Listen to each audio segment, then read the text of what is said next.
Lecture du livre des Actes des Apôtres. Avec Paul, de Troas nous avons gagné le large et filé tout droit sur l'île de Samothrace, puis le lendemain sur Néapolis et ensuite sur Philippe, qui est une des cités du premier district de Macédoine et une colonie romaine. Nous avons passé un certain temps dans cette ville et, le jour du sabbat, nous en avons franchi les portes pour rejoindre le bord de la rivière où nous pensions trouver un lieu de prière. Nous nous sommes assis et nous avons parlé aux femmes qui y étaient réunies. L'une d'elles, nommée Lydie, une négociante en étoffe de pourpre, originaire de la ville de Thyatire et qui adorait le Dieu unique, écoutait.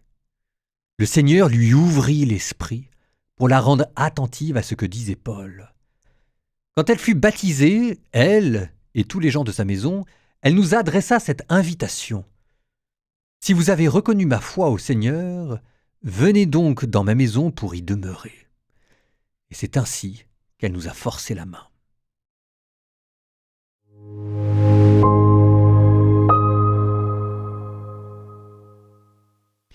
C'est quand même une première lecture qui sent bon le monde méditerranéen. Alors évidemment, il y a énormément de choses à dire sur le Christ et sur la manière d'accueillir le Christ, mais il y a cette femme Lydie, je ne peux pas m'empêcher. Là par exemple, on vous dit qu'elle est originaire de la ville de Thyatire.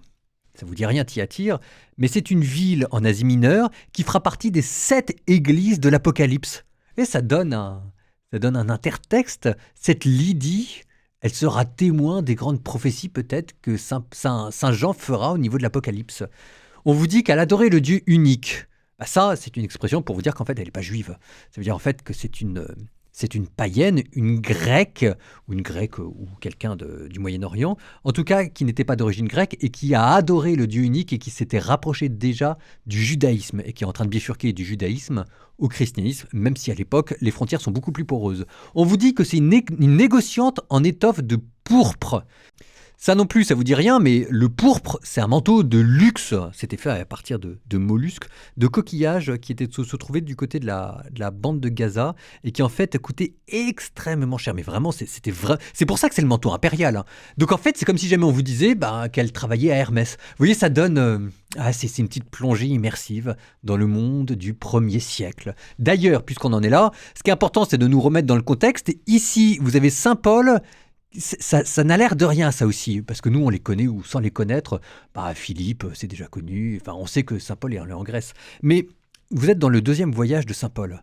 Et ici, ce qui est hyper important, en fait, c'est de vous dire que c'est un monde nouveau qui est en train d'arriver. Parce que jusqu'à présent, Saint Paul prêchait, mais en Asie mineure. Et l'Asie mineure était plutôt, alors même si jamais c'était colonisé par les Romains, n'empêche que c'était un monde à lui tout seul, qui traditionnellement, avant les Romains, était du côté de l'Est, de la Mésopotamie, de Babylone, etc. Et que là, en passant en Europe continentale, c'est un nouveau monde. C'est un nouveau monde. C'est l'Évangile vient de franchir la mer Méditerranée. Et ensuite, une fois que vous êtes allé en Grèce, vous pouvez aller à Rome, vous pouvez aller en Espagne, vous pouvez aller en Gaule. Ça n'a l'air de rien, parce que nous, évidemment, on voit ça avec 2000 ans d'écart. Mais c'est un bond de gens qui a été fait. Bon, je reviens maintenant à notre Lydie, la phrase qui, moi, m'a touché. La dernière phrase que vous avez entendue. C'est ainsi qu'elle nous a forcé la main. Ça nous rappelle toutes ces saintes femmes qui, en fait, sont extrêmement gentilles, extrêmement généreuses et qui ne vous laissent pas le choix que d'accepter leurs cadeaux.